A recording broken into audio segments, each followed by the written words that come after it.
Hello everyone, welcome once again to this online physics class for standard 9. So you all know that we have completed with this chapter, that is chapter number 10, gravitation, and we have done the numericals which are given under the exercise part of this chapter, and certain topics are excluded from your syllabus like relative density, buoyancy, Archimedes principle, thrust and pressure. These things are not there in your syllabus. So excluding all that, whatever is there, based on that I've solved all the numericals. Okay, please watch the videos which were sent pertaining to the lesson again and again, and try to read your textbook and watch the video and try to understand the concept, because for second periodic test you have only one lesson from physics, and that will be this lesson only, that is chapter number 10, gravitation, from physics part.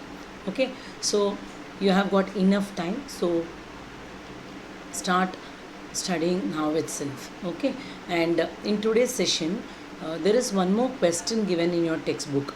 It's related to your acceleration due to gravity, or value of g at different places.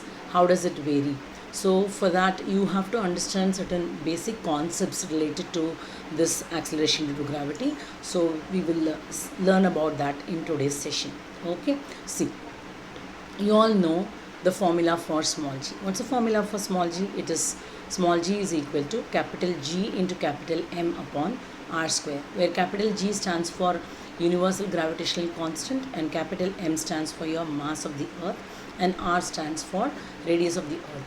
When you are substituting the standard values for these letters, that is capital G, capital M and radius of the earth, you get the value of small g to be 9.8 meter per second square.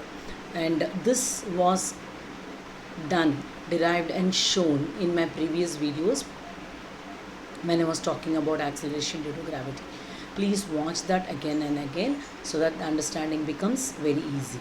Okay, so the value of small g near the surface of the earth is 9.8 meter per second square, and this small g is nothing but your acceleration due to gravity. Okay, so this acceleration due to gravity is always directed vertically downwards, that is towards the center of the earth, because when we are talking about acceleration due to gravity, we are talking about the object, no, moving towards the earth's surface, right? So this acceleration due to gravity, how that is going to be when the object is thrown vertically upwards. So acceleration, the movement shown by the object when it is traveling vertically upwards, that is, the motion of the object is in the opposite direction of gravity. Gravity, you all know, it's a force exerted by the earth on the objects above it to pull it towards itself. So you have learned while doing the universal law of gravitation that we are all able to stand on the earth only because of the factor called gravity. See, objects are exerting a force on the earth, and the earth is also exerting force on the object, but the force exerted by the objects on the earth goes unnoticed because of the huge mass of the earth. So when an object is thrown vertically upwards, its motion is in the opposite direction of gravity. Obviously, yes. Whenever the objects are coming towards the earth, it is coming due to the force of gravity. When it is going up, it is in the direction opposite to that of gravity, and hence the acceleration of the object is also seen in the opposite direction. See,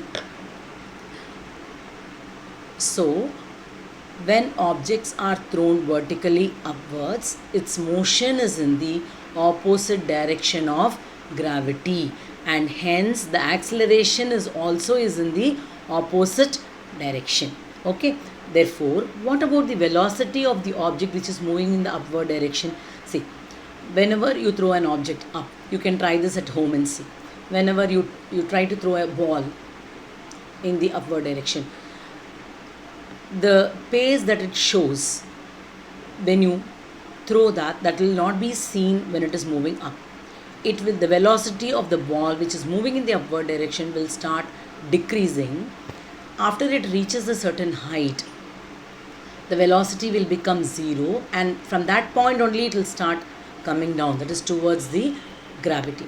Now, when we are talking about the velocity of the object, when it is moving away from the earth's surface, that is in the upward direction, when it is coming towards earth's surface, that is in the downward direction, you can say the velocity of the object moving in the upward direction decreases and becomes zero at one point after reaching a certain height, and then it starts coming down. So when it is coming down, you must have seen the rate at which the objects are coming down. It comes at a faster rate. Okay, that means what? The velocity is increasing. This point you should remember. See, whenever an object is thrown vertically upwards, the object is moving in a direction opposite to that of gravity, and the acceleration shown by the object is also in the opposite direction.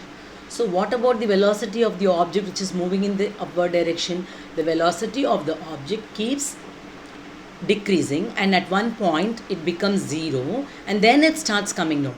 So when it is coming down, it is coming towards the earth's surface. The earth is trying to pull it. So when the earth is trying to pull it, the velocity of the object keeps increasing. So if an object is thrown vertically upwards, its motion is in the opposite direction of gravity, and hence the acceleration is also in the opposite direction. Its velocity goes on decreasing and finally becomes zero at some height, after which the object begins to move vertically downwards under the effect of acceleration due to gravity, due to which its velocity goes on increasing. So when the objects are moving up, the velocity decreases. When it is coming down towards the earth's surface, due to the force of gravity exerted by the earth, the acceleration shown by the object will have a increased velocity.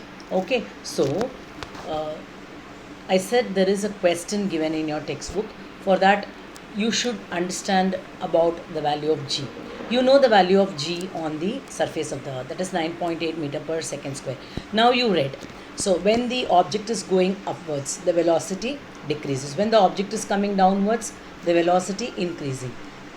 Right? So what is your acceleration? Change in velocity is what is called as acceleration.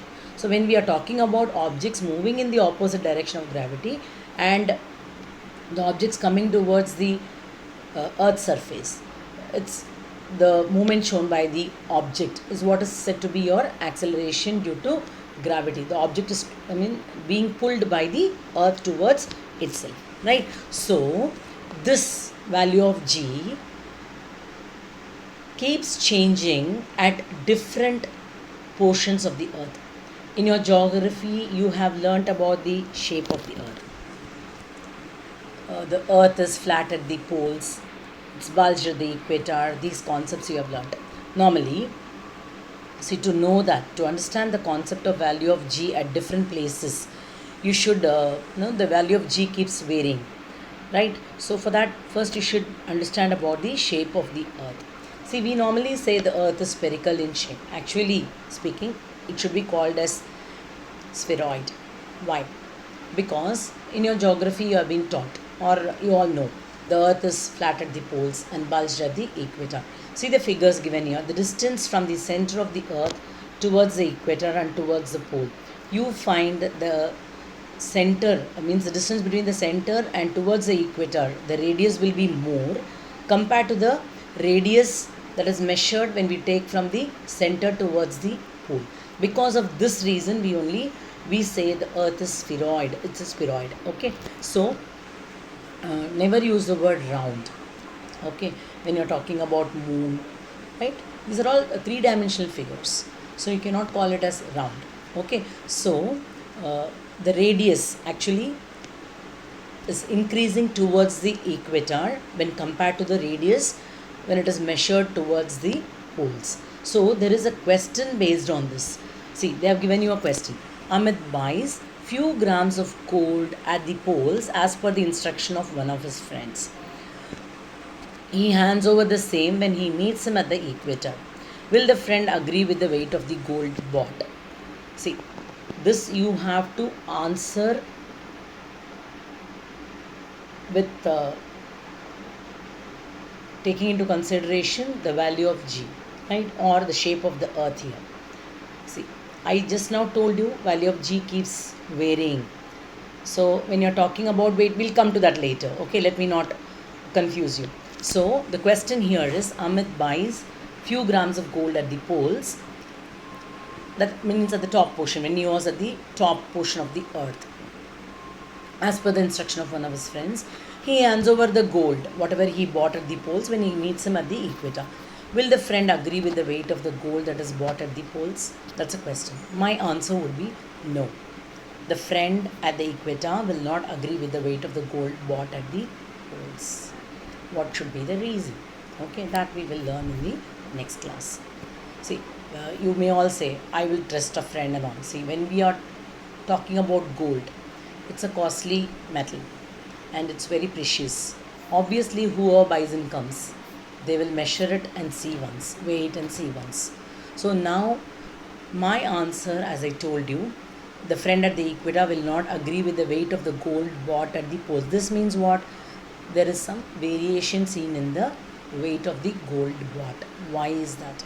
It is based on your variation of the value of G at different places of the earth, that we will see in our next session. So with this I'm coming to an end of today's session, because we have already completed this chapter, and notes will be reaching you very shortly. So keep reading the textbook, revising the lesson, watch the videos. Okay, till then, take care, goodbye, have a good day.